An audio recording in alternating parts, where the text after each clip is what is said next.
ucapkan terima kasih kepada seluruh pihak yang telah bersedia untuk ikut andil dan ikut berperan di dalam pelaksanaan geladi posko dan geladi lapar ini, yang nanti rencananya akan dilaksanakan mulai dari tanggal 13 sampai dengan tanggal 14, yang nanti mengambil tempat di BPD atau di TRC ini. Mungkin juga nanti akan dilaksanakan juga di wilayah Kaliurang. Rilis dari Ketua BMKG beberapa waktu yang lalu bahwa ada potensi gempa di Yogyakarta dengan kemungkinan terjadi 8,7 magnitudo, karena di DIY ini juga ada sesar opak, sesar Kendeng, sesar Oyo, dan ada beberapa sesar-sesar lainnya yang juga merupakan potensi. Jadi saja kita mempunyai pengalaman terjadi gempa di tahun 2006, di mana pada waktu itu ada lebih 6.000 jiwa melayang karena terjadinya gempa. Sebelum kita menolong, tentu kita harus safety dulu, dan kita harus tahu dulu cara melakukan pertolongan. Semangat relawan di Jogja cukup tinggi. Pada saat terjadi Merapi 2010, pada saat gempa 2006, ada lebih kurang 500 lebih komunitas relawan yang muncul, tetapi masuk dengan cara masing-masing sehingga tidak terkoordinir.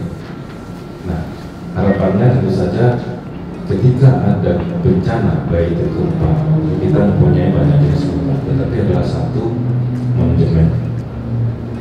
Masyarakat ketika membutuhkan pertolongan, dia kemana mau pergi?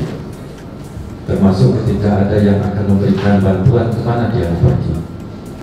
Intinya di sini adalah ada kesatuan. Jadi tidak mementingkan peran serta dari satu pihak, tetapi ini adalah peran bersama.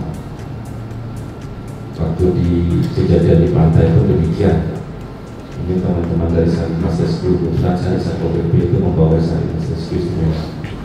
Awalnya masing-masing mengklaim ada SAR DG muncul, kemudian ada SAR Rescue, Basarnas muncul sendiri-sendiri. Tetapi kemarin kita sudah sepakat namanya SAR gabungan. Termasuk rilis di media pun itu munculnya adalah SAR gabungan, tidak menunjukkan masing-masing, karena kalau bicara tentang kontribusi semua pihak itu pasti mempunyai kontribusi. Jadi ketika kita gladi, kita pasti untuk berikutnya akan mengajak teman-teman semua agar nanti ketika kita baik itu latihan ataupun kejadian sebenarnya itu kita sudah terjalin komunikasi dan sering kita sudah diskusi memecahkan masalah apa yang harus kita lakukan untuk menghadapi ketika kita akan ada operasi besar. Terkait dengan kita untuk memahami poskonya dulu, nanti kita bareng-bareng kita bahas, karena terkait dengan operasi Urbansar ini kan kita baru, istilahnya kita belum pernah tenanan ini ya orang harap-harap. Karena kalau kita misalkan gladi posko penanggulangan bencana mungkin kita sudah sering kali, dan mungkin itu pasti kita akan sodorkan rencana hidup gladinya ini dan kita laksanakan. Tapi karena ini adalah terkait dengan Urbansar, di situ juga terdapat bahasa-bahasa internasional terkait dengan Urbansar, jadi kita harus nanti pahami bersama.